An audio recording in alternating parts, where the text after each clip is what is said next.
Often neck pain with pain radiating into the shoulder and the arm actually originates from the neck.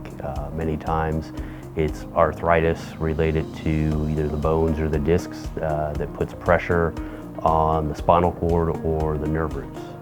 When there's degeneration in the neck, often the discs bulge or there are bony spurs that put pressure on the nerve roots or the spinal cord.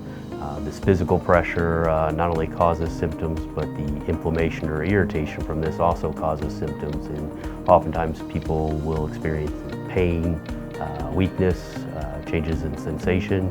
So this is where the neck pain radiating into the arms or the shoulders occurs.